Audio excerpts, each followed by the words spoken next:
Bonjour à tous, vous avez un projet agricole, vous avez le projet de créer une ferme ou d'en modifier une ferme existante, eh bien il est tout à fait possible que vous soyez soumis à l'obligation de demander au préalable une autorisation d'exploiter.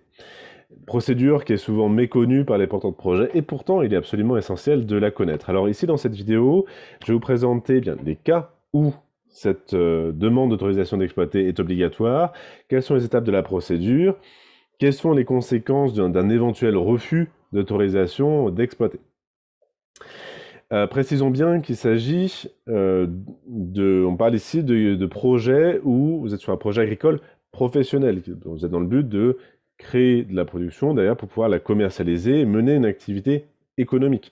Si on est dans un cas de figure de production uniquement vivrière, pour des productions qui servent uniquement pour votre autoconsommation, ce n'est pas un projet de nature économique, on n'est pas dans des cas de figure soumis à autorisation d'exploiter.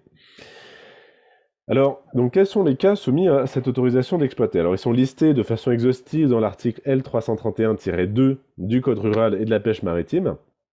Premier cas de figure, eh bien, c'est l'agriculteur qui souhaite donc exploiter le bien, ou l'aspirant agriculteur, hein, donc il n'est pas encore agriculteur, mais il souhaite s'installer, ou encore, si vous êtes plusieurs personnes impliquées dans le projet agricole, si l'un d'entre eux, au moins, eh bien, ne possède pas la CPA, la capacité professionnelle ou d'expérience agricole.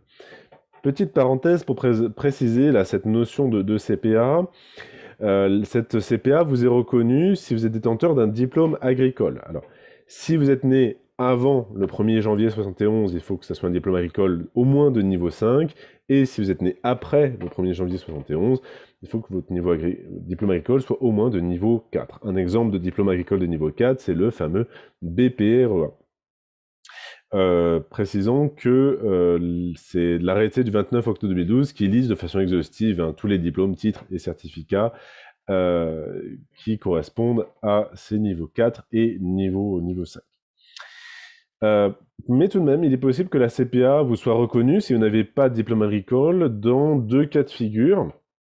Le premier cas de figure, c'est une installation avec demande des aides nationales à l'installation. Pour développer les aides nationales à l'installation, je vous renvoie vers une autre vidéo que j'ai fait précédemment sur cette chaîne YouTube où je détaillais les différentes aides, les différentes procédures et les différentes modalités. L'une des modalités de demande, c'est la demande d'aide nationale à l'installation avec acquisition progressive de la CPA. Donc ici, le porteur de projet, eh bien, donc motive son installation sans diplôme par l'urgence de l'installation et il s'engage à passer un diplôme agricole au moins de niveau 4. Donc, autre procédure qui permet que la CPA vous soit reconnue sans diplôme, c'est via la reconnaissance de vos expériences professionnelles dans le milieu agricole. Pour ça, il faut tout de même que vous ayez un diplôme non agricole, qui soit au moins de niveau 4, comme un bac professionnel en dehors du secteur agricole, par exemple. Ce que nous précise ici le code rural, c'est que pour pouvoir bénéficier de cette reconnaissance de vos expériences professionnelles, il faut que vous ayez au moins 5 années d'expérience au cours des 15 dernières années passées, et que ça soit dans un des différents statuts socio-agricoles qui sont listés ici, hein, donc exploitant agricole, aide familiale, associé d'exploitation, salarié d'exploitation agricole, conjoint collaborateur. Et autre condition précisée par le code rural, il faut que cette expérience ou ces expériences, il y en a plusieurs, en tout cas, aient été faites sur des exploitations agricoles dont la surface exploitée est au moins égale à 1/3 de la SAU moyenne régionale. La SAU étant la surface agricole utile moyenne régionale, qui est indiquée dans le SDREA, le schéma directeur régional des exploitations agricoles.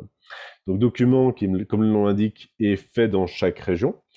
On le trouve assez facilement sur le site internet des préfectures de région, et sur le site internet également des chambres d'agriculture. Et ce SDREA contient beaucoup de dispositions, et entre autres, il précise bien cette SAU moyenne régionale. Bon, donc deux procédures dérogatoires, en tout cas, qui sont gérées par le service régional de la formation et du développement, service qui fait partie de la DRAF, la direction régionale de l'agriculture, l'alimentation et la forêt. Alors revenons sur notre liste donc des cas de figure où vous êtes soumis à autorisation d'exploiter. L'autre cas de figure, c'est si aucun membre au sein de la structure qui est gérante ou qui veut être gérante du bien, eh bien aucun membre n'est associé exploitant. Je vous ai mis un extrait ici du formulaire CERFA qu'on doit remplir pour la demande d'autorisation d'exploiter. Et l'un des points ici entouré en rouge, vous voyez, c'est êtes-vous associé exploitant de la société qui dépose la demande. Donc, on doit préciser pour chaque membre si, oui ou non. Effectivement, si c'est non pour tout le monde, c'est un des cas de figure où le projet est soumis donc à autorisation d'exploiter. Alors, associé exploitant, c'est-à-dire une personne qui contribue, à quelque titre que ce soit, au bon fonctionnement de l'exploitation agricole. Par son travail. Alors ça peut être aussi bien un travail pour gérer les salariés, un travail pour gestion administrative, de travail dans les champs, un travail dans la vente des produits, peu importe. Mais en tous les cas, elle contribue au bon fonctionnement de l'exploitation agricole par son travail.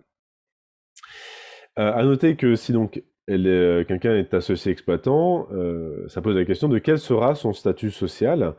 Et donc, il y a nécessité d'avoir une affiliation à la mutualité sociale agricole, à l'MSA, dans le cadre de l'un des différents statuts sociaux agricoles.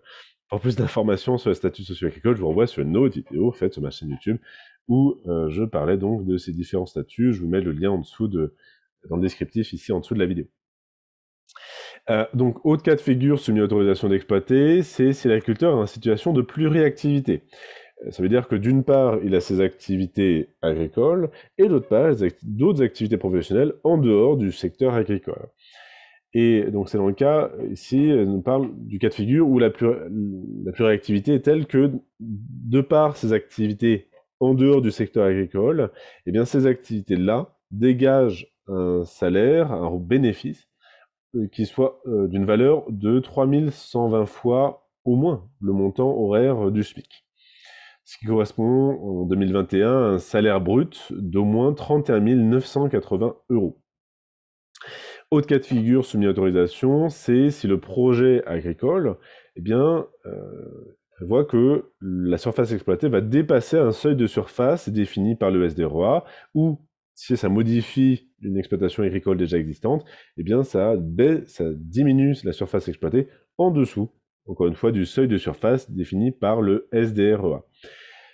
C'est un seuil qui est défini en hectares. Si je prends par exemple le SDROA des Pays de la Loire, il est de 45 hectares. Mais attention, le seuil calculé en prenant en compte des coefficients d'équivalence pour chacun des ateliers de production. Voilà, donc vous trouvez dans les SDROA tous ces différents coefficients d'équivalence et des exemples de calcul comme ici. Donc attention, le nombre d'hectares correspondant au nombre de seuil de surface n'est pas à prendre au pied de la lettre. Il faut bien prendre le temps de décortiquer ça, voir quels sont les coefficients de surface qui sont applicables en fonction du ou des ateliers de production que vous avez dans votre projet. Au cas soumis à autorisation, c'est si le projet prévoit l'exploitation d'une surface, d'une parcelle, située à plus d'une certaine distance du siège d'exploitation. Donc une distance, encore une fois, prévue par le SDREA. Donc, le siège d'exploitation, c'est l'endroit où est domiciliée l'activité agricole, ça correspond le plus souvent au corps de ferme, et pouvait avoir des surfaces, des parcelles, exploitées à plus d'une certaine distance. Alors c'est une distance à vol d'oiseau. Si je prends le cas des SDROA de Pays de la Loire, la distance prévue est de 10 km. Autre cas de figure, soumis à autorisation, c'est si le projet d'installation, il va modifier une exploitation existante, et cette modification va priver l'exploitation d'un bâtiment qu'on considère comme essentiel à son fonctionnement, à moins que ce bâtiment, certes, soit détruit, mais que par ailleurs il soit reconstruit ou remplacé. Autre cas de figure, c'est que on est la création ou l'agrandissement, l'extension des capacités des ateliers de production hors sol présents sur l'exploitation dès lors qu'ils dépassent un seuil, encore une fois, seuil prévu par le SDREA. Alors, dans un cas de figure bien précis, le porteur de projet ou les porteurs de projet ne sont pas soumis à la demande d'autorisation d'exploiter, mais ont simplement à faire une déclaration préalable d'exploiter. C'est le cas d'une reprise d'un bien de famille. Alors, il y a des conditions ici bien précises. C'est lorsqu'il y a eu donc transmission d'un bien au sein des membres d'une même famille jusqu'au 3e degré de parenté inclus, que ce soit par donation, location, vente ou succession suite à un décès.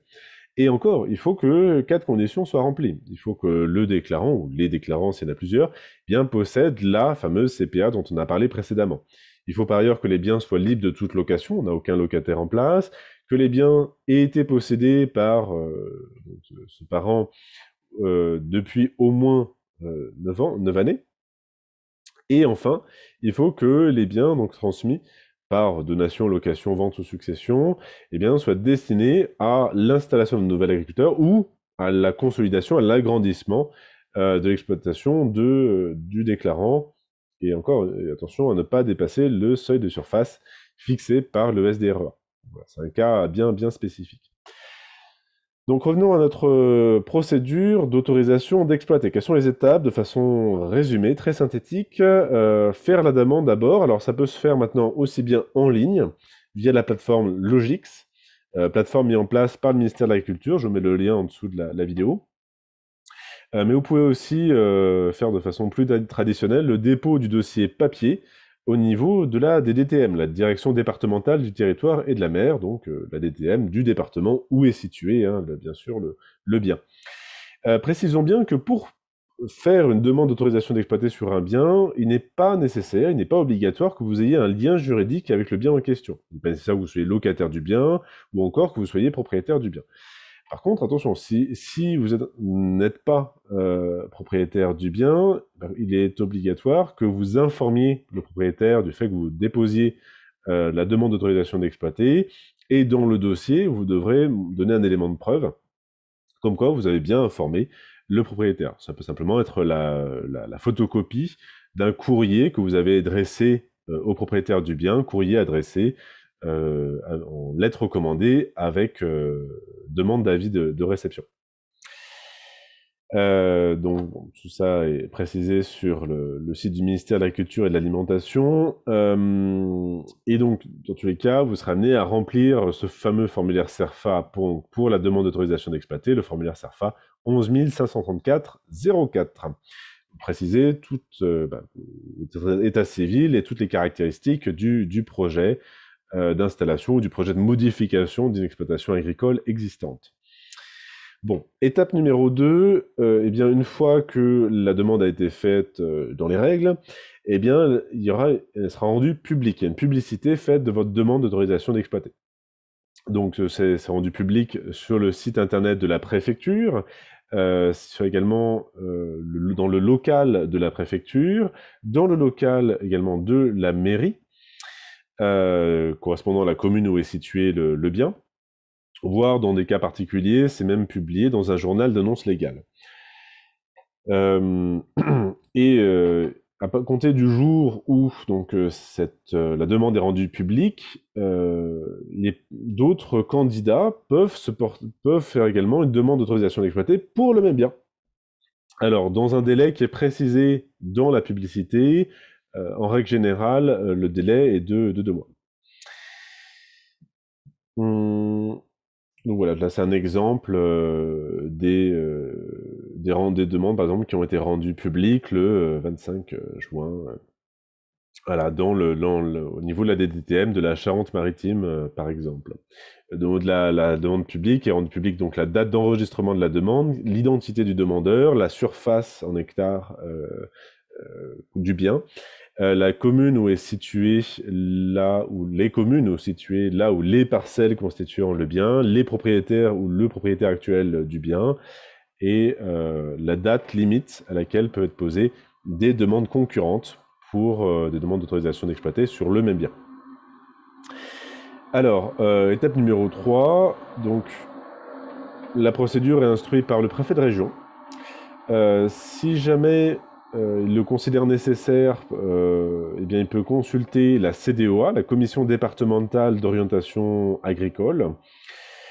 Autre point important, c'est que si on a donc plusieurs candidatures, donc plusieurs demandes d'autorisation d'exploiter pour le même bien, eh bien, le préfet de région doit arbitrer entre ces candidatures selon les critères de priorité définis par le SDREA, encore lui.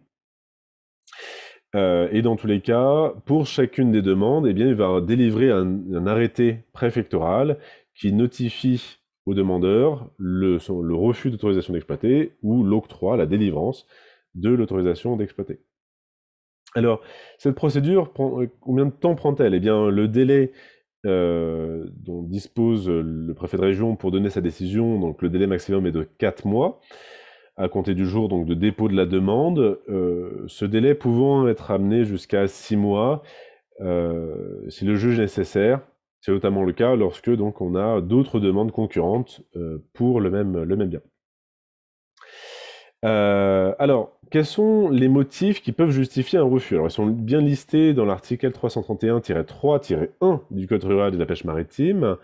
Premier cas de figure, c'est lorsqu'il y a un autre candidat à la reprise ou un preneur en place qui a un rang de priorité supérieur selon les critères définis par le SDROA. Je ferai une petite précision là-dessus juste après. Autre cas de figure, c'est lorsque l'opération, eh bien, elle comprend la viabilité de l'exploitation de l'agriculteur qui est déjà en place sur le bien en question. Autre cas de figure, c'est si l'opération elle va conduire à un agrandissement ou une concentration d'exploitation au bénéfice d'une même personne et que cette concentration est considérée comme excessive au contraire des critères définis par le SDREA. Alors à moins que, eh bien, on n'ait aucun autre candidat à la reprise d'exploitation ni de preneur en place.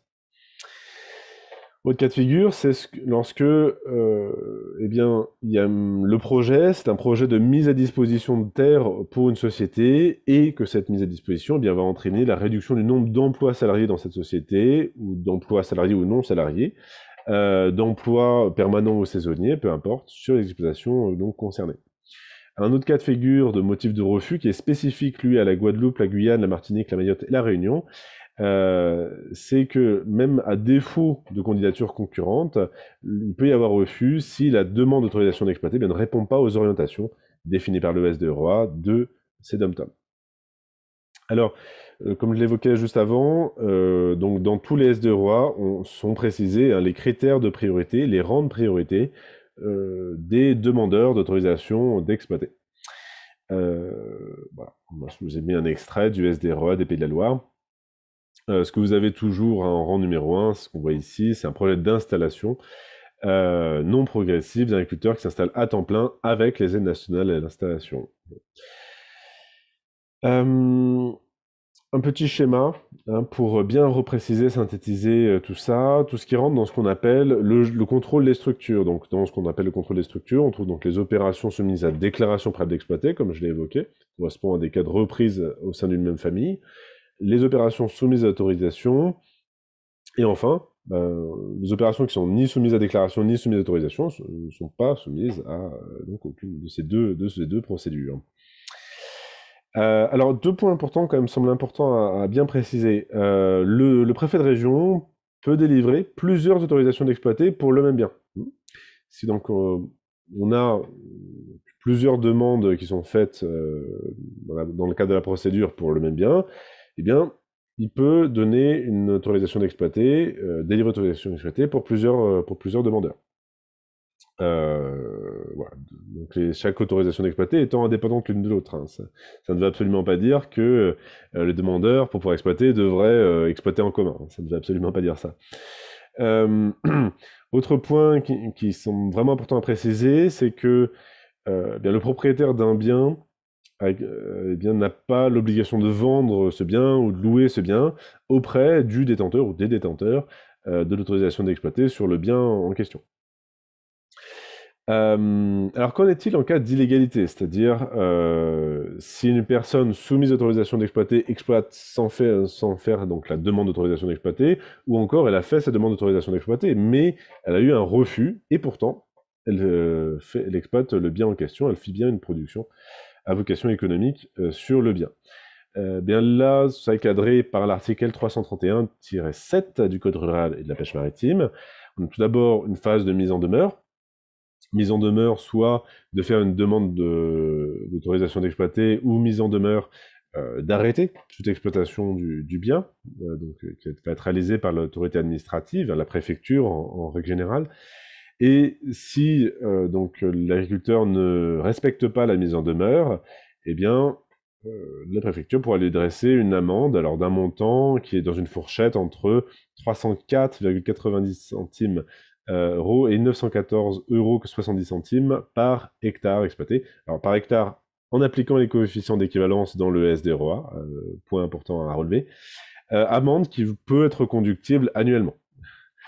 Et autre point, c'est que si jamais l'exploitation se passait dans le cadre d'un bail rural, eh bien, le bailleur, mais aussi la SAFER, mais aussi la préfecture, peut donc mener un recours pour que soit reconnue la nullité du bail rural, que ce bail rural soit annulé. Donc, si un projet agricole est soumis à autorisation d'exploiter, c'est important de bien réfléchir à l'articulation entre cette autorisation d'exploiter et l'accès au foncier. Bon. Voilà, c'est aussi bien réfléchir dans le cadre d'une location que dans le cadre de l'achat. C'est dans le cadre d'une location, eh bien, il se trouve que si on fait une location à titre payant, contre le versement d'un loyer, eh bien, en règle générale, en règle de principe, c'est qu'il faut conclure un bail rural, sauf cas bien spécifique, mais la plupart du temps, il est obligatoire de conclure un bail rural. Et l'une des conditions de validité d'un bail rural, c'est l'obtention de l'autorisation d'exploiter par le locataire. Donc il est possible de conclure le bail rural avant d'avoir la réponse du préfet de région sur l'autorisation d'exploiter, mais si on a un refus d'autorisation d'exploiter, ceci met fin au bail. Donc c'est un point, en tout cas, qui est important à bien réfléchir. C'est même chose en cas d'achat, projet d'achat de la parcelle. Alors, il n'est pas obligatoire d'avoir l'autorisation d'exploiter pour pouvoir procéder à l'achat d'un bien agricole, mais c'est important de bien anticiper cette procédure. Parce que si par exemple, quelqu'un fait l'acquisition d'un bien agricole et ultérieurement à l'achat fait la demande d'autorisation d'exploiter et se voit opposer un refus, c'est une situation un peu compliquée à gérer. Donc, ce qui est possible de faire, c'est qu'une fois que formalise dans le cadre du compromis de vente entre vendeur et acheteur d'un bien immobilier agricole, de prévoir une clause suspensive de vente concernant l'obtention par l'acheteur de l'autorisation d'exploiter, ce qui lui permettra, si jamais il a un refus d'autorisation d'exploiter, de pouvoir renoncer à l'achat du bien, et ce sans pénalité. En tout cas, je vous amène simplement ici l'idée qu'il y a toujours une articulation à réfléchir au cas par cas entre l'accès au foncier et l'autorisation d'exploiter. Alors, que faire en cas de refus d'autorisation d'exploiter? Différentes pistes. Première piste, c'est les pistes du recours. Alors, il y a des recours administratifs. Là-dedans, on a le recours gracieux auprès du préfet, c'est-à-dire on demande au préfet de revenir sur sa décision de refus d'autorisation d'exploiter. Bien sûr, il faut être en mesure de pouvoir argumenter ça. Également possible, en termes de recours administratif, de faire un recours hiérarchique, cette fois-ci en s'adressant auprès du ministre de l'Agriculture. Encore une fois, donc, un recours formel pour demander de revenir sur l'arrêté préfectoral de refus. Bien sûr, ceci doit être motivé, justifié, argumenté. Également possible de faire un recours contentieux au niveau du tribunal administratif. Donc, procédure judiciaire. Alors, à noter qu'on peut articuler les deux, c'est-à-dire d'abord faire un recours gracieux ou hiérarchique, et si ce recours n'aboutit pas, eh bien, faire un recours contentieux.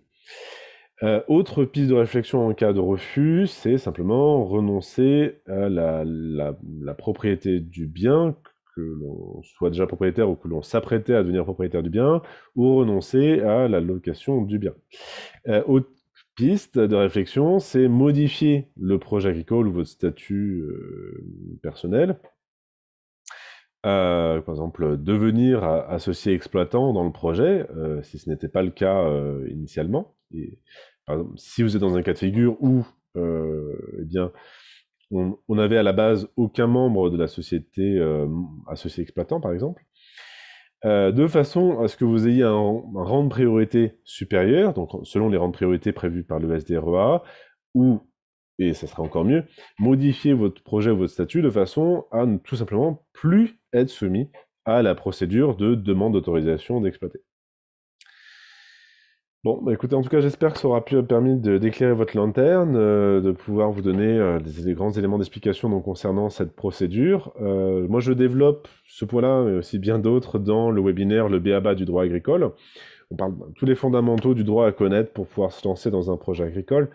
Celui-ci, mais aussi les questions des différents statuts socio-agricoles, les différentes structures juridiques pour mener une exploitation agricole, les questions liées au droit de l'urbanisme, qu'est-ce qu'on peut construire ou pas sur une ferme, comment se passe la location du foncier, ou comment se passe également l'achat du foncier agricole.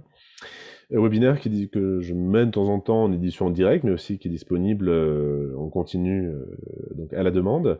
Je propose tout un ensemble d'autres webinaires qui ont trait à l'agriculture, à l'agroécologie, à la permaculture ou à l'éco-construction, comme le webinaire qui porte sur la prospection et l'achat du foncier, trouver, acheter son habitat ou sa ferme.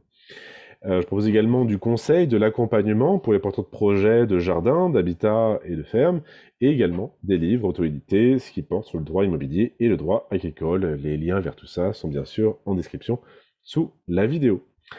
Bon, bah écoutez, j'espère en tout cas que ceci vous aura permis de vous éclairer, de vous apporter de l'information.